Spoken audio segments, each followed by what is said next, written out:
Yeah, my ideal client profile has been evolving through this month, like this year that I've been doing the business, which has been really interesting to see. So where it's at now is they're leaders, but where we've shifted into is the leader may not be of like a team. It could just be a leader within their home or within starting in their own business, but they're in a transition. They know that there's a transition coming. They understand that there's something in their career that's going to change and they want to prepare for it. Welcome to Career Coaching Secrets, the podcast where we talk with successful career coaches on how they built their success and the hard lessons they learned along the way. My name is Davis Nguyen, and I'm the founder of Purple Circle, where we help career coaches scale their business to $100,000 years, $100,000 months, and even $100,000 weeks. Before Purple Circle, I've grown several 7- and 8-figure career coaching businesses myself, and have been a consultant at 2 career coaching businesses that are doing over $100 million each. Whether you're an established coach or building your practice for the first time, you'll discover the secrets to elevating your coaching business.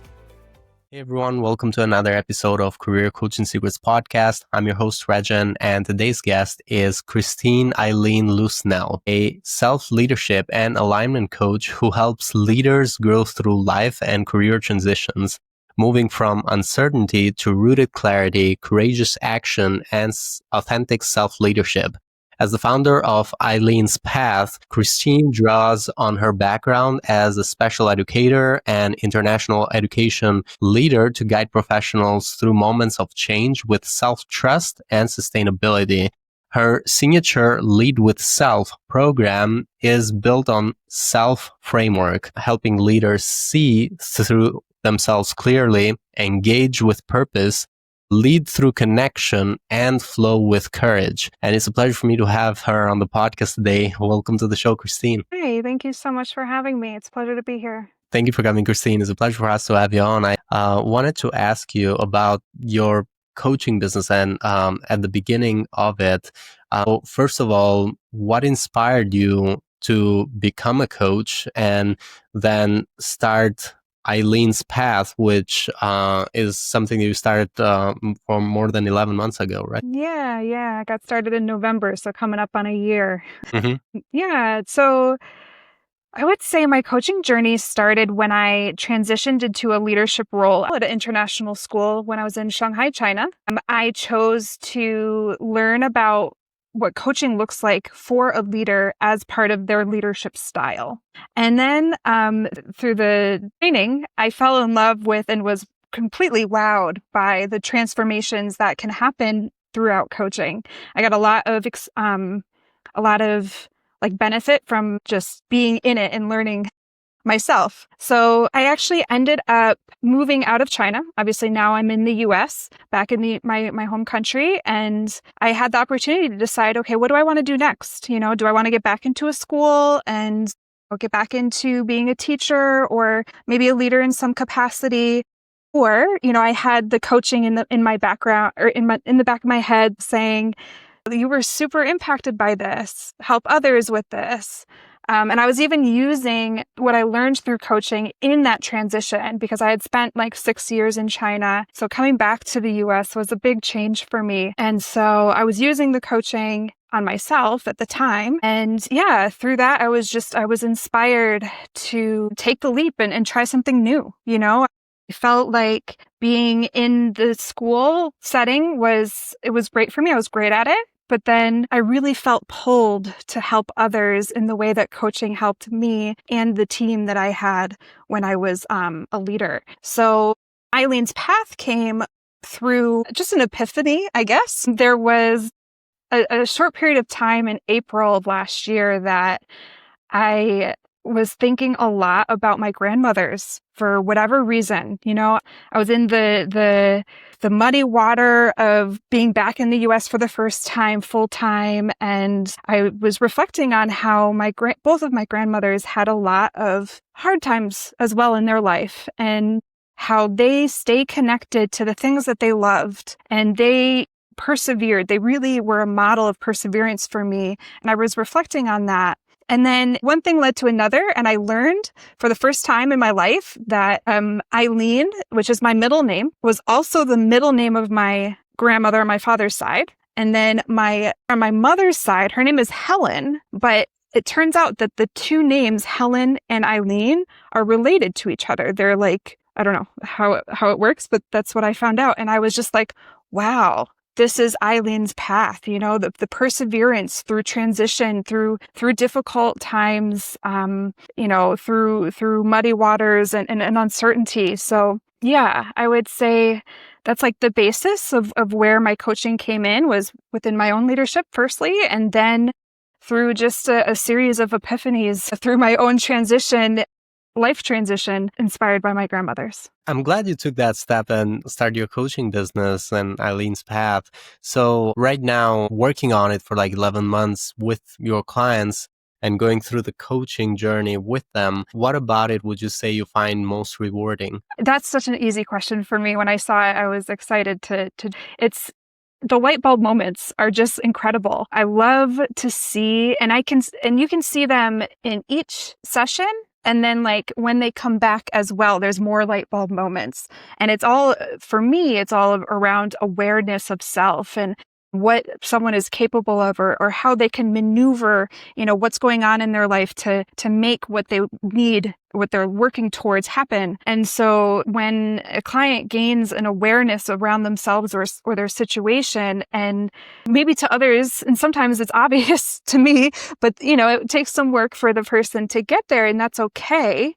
But once they do, they're like, wow, now I can leave with more peace and more clarity, more steadiness. And then as well as when they come back and they say, oh, what we talked about last time, this is how it impacted, my week or my month or however often we're meeting. And yeah, it's incredible. I think it's an incredible reward to be a part of the process of getting someone to bring something into their awareness and put it forth, and then have them feel proud or whatever it is of themselves. Absolutely. And so just for as I mentioned, we have these two audiences. We might be reaching out to the audience you could be serving.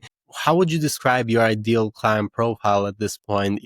Is there a certain industry or a certain demographic or psychographic, or do they have some common goals or other commonalities? How would you describe your ideal client profile? Yeah, my ideal client profile has been evolving through this month, like this year that I've been doing the business, which has been really interesting to see. So where it's at now is they're leaders. But where we've shifted into is the leader may not be of like a team. It could just be a leader within their home or within starting their own business, but they're in a transition. They know that there's a transition coming. They understand that there's something in their career that's going to change and they want to prepare for it. Or maybe there's a life transition and they know it's coming and they want to prepare for what's coming. And it'll get maybe a little bit more clear as I answer some of your other questions that you'll have. But yeah, right now it's leaders in whatever capacity that's going through a transition that just, they're looking for to lead through themselves. And they know they just need that, oomph to get there, wherever that is, through that transition. And for them to get there, is there a certain, with the company right now, with Eileen's Path, is there a certain program of a certain length that they typically go through? How is the engagement they have with you? Is it one-on-one coaching? Is there also group coaching? Mm-hmm.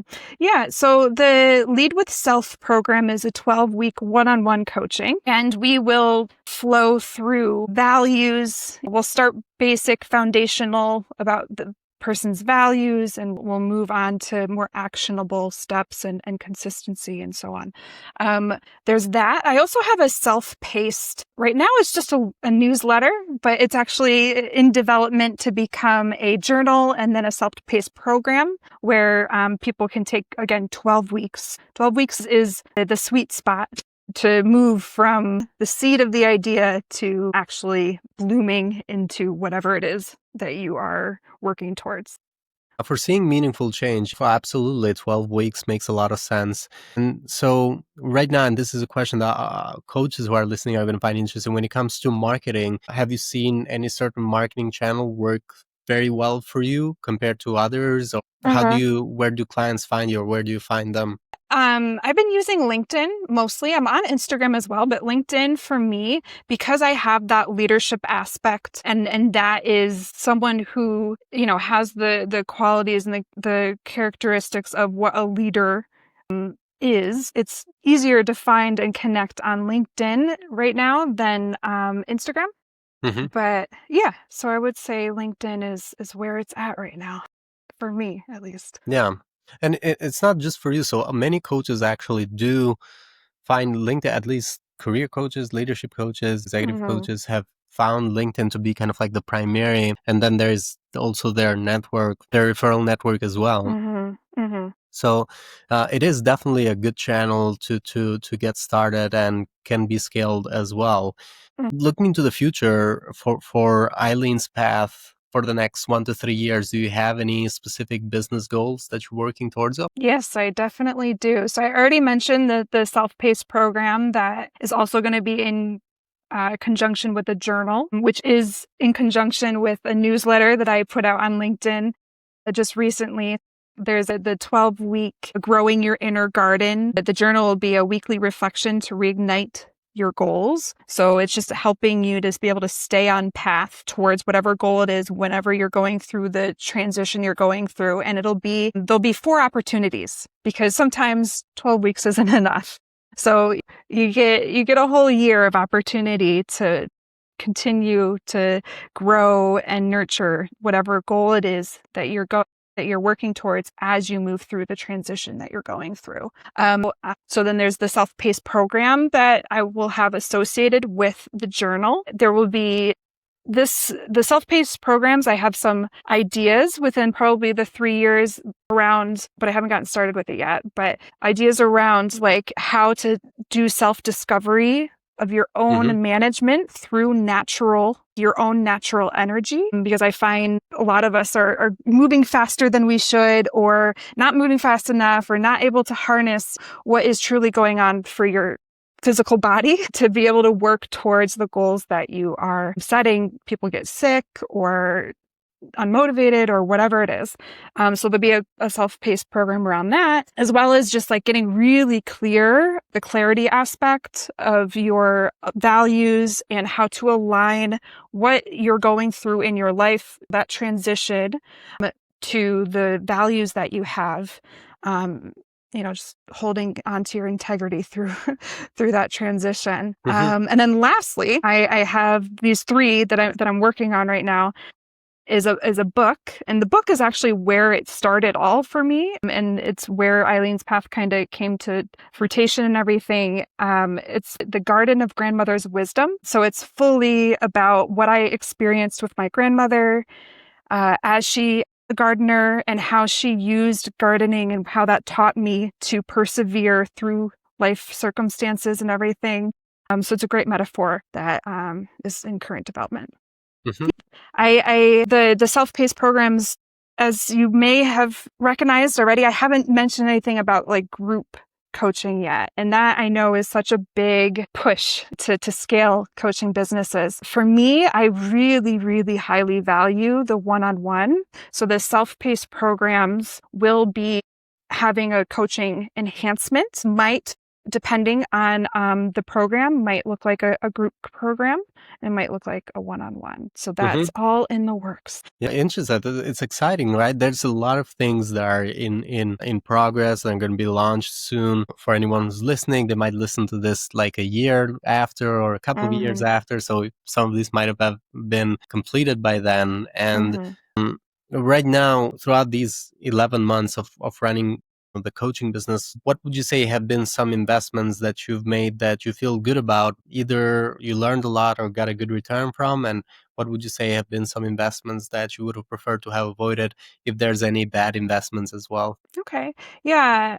So I have made a lot of investments in this year. I have dove into getting the support that I felt that I needed to start up the business and scale and organize myself. And so yeah, there is a few programs that I can definitely highlight. The first one was the original investment that kind of kicked off after book, I kind of moved into this program that I took called Signature Program Lab. It's by Sean Miner, I think is how you say her name. And so that is actually all about making those self-paced programs. And so I haven't yet gotten much out of it because I've tabled the self-paced programs, but I will be going back to it. And I know people in the program who have been using it and it's been working for them. So that's definitely one I can highlight. Another one, when I decided to really just go for the business in November, I met a coach or a consultant, I guess you can call her, Jean Omlar or Amlor. She's got a team of other coaches and consultants that work with you around different like sales and content and mindset and productivity and things like that. And so that's like the Business Success Accelerator, which got me started, really got me on my feet and really provided the support that I needed to actually get things moving. And then I would say the final thing that I invested in that I'm happy with is through Shannon Smith. Her Butterhood community has been really helpful, especially if you're trying to be on LinkedIn. She specializes in the LinkedIn and how to market yourself and do sales on LinkedIn. And yeah, so those three have been my investments. I mean, I've invested in more. I have had trying to think of ones that maybe weren't the best investments. Actually, I just thought of one other one that I did and I'm happy with is I did Icon Marketing. She helped me with my branding and everything and she was very in-depth and a lot of metaphor and symbolism in the branding and how to present what I do. So that was helpful. But as far as not helpful, so for me, I've invested a little bit in the Instagram and I haven't really seen much with what I'm learning about with Instagram and the return on that. So, but to really name, I don't remember because these were earlier on and they were smaller investments. It's not a bad thing, by the way, not to have bad investments. Yeah. It's early on, so it's the first year. It's good that you haven't had any of those, and it's good to be cautious as well. But the good thing is we've had great investments as well, which you mentioned. Thanks so much for sharing all of them. Yeah, no worries. And so right now, what would you say is the main challenge in your business that you're trying to solve for next? Where would you say is the bottleneck for you right now? Yeah, I mean, this is a little bit maybe not typical, but it's my own life circumstances. It's my own life transition. I started this when I was transitioning back into the US, and then I got really knee deep and my hands dirty for many, many months. And then I got married in March and I got pregnant in April. And so I am experiencing, thank you. Yeah. I'm now experiencing my own new life transitions as a leader, and I need to learn how to self-lead through these transitions, but it's the balance that I'm really it's honestly it's a huge challenge to be balancing my energy around being a pregnant person in a first-time marriage and living together. And we've moved to, not only are we in the US, but we've moved again within the US. And so it's just a lot of new things where I'm it's the time management and where do I prioritize my time and my energy? And that's been the biggest challenge right now. I appreciate you also making the time for the podcast within all of that. It's a good challenge because it's practicing what I'm preaching, right? It's great. My final question is, as you're looking to grow and also later on launch the self-paced program in the world and through your coaching, would highly suggest being okay with taking the time to do the research on what you want to scale. What are the options? There's so many options. There's so many people who can tell you that they can get you from one place to another. So I wouldn't settle on whatever comes up first, I would do the research. What do you truly want to do in order to do the scaling? Ask the questions, have multiple meetings with people before making a decision on investing in that scale. And then, of course, checking in with yourself. And from a self-leadership coach, I'm going to say that, right? Mm-hmm. But yeah, check in with yourself and make sure that when you are making these commitments, that they are feeling like they are right for you. Because if they don't, that's okay. Like maybe it's like I said, I've tabled things because I thought it was right for me. And then I realized, you know what, this isn't great for me right now. I'm going to table this for the future. And that's okay. And so like, that's the other thing is it's okay to pivot when you're scaling and you're still learning about what you are capable of, what your audience wants, so on. And then, but lastly, just get started, just do it. There's no reason to slow down if it's starting with research and that's okay, but get started on taking the steps in some way, whatever way that is for you. Yeah. Thank you. Thank you so much, Christine. Thank you so much for coming to our show today. They can also go into eileen'spath.com, which I believe is the website, right? Yes, that is it. Is there any other way they could connect with you if they wanted to? I also have Eileen's Path on Instagram. So it's Eileen.path_. Thank you for sharing that. Well, I appreciate our time today. Thank you so much, Eileen. That's it for this episode of Career Coaching Secrets. If you enjoyed this conversation, you can subscribe on YouTube, Spotify, Apple Podcasts, or wherever you're listening to this episode to catch future episodes. This podcast was brought to you by Purple Circle, where we help career coaches scale their business to $100,000 years, $100,000 months, or even $100,000 weeks, all without burning out and making sure that you're making the impact and having the life that you want. To learn more about our community and how we can help you, visit joinpurplecircle.com.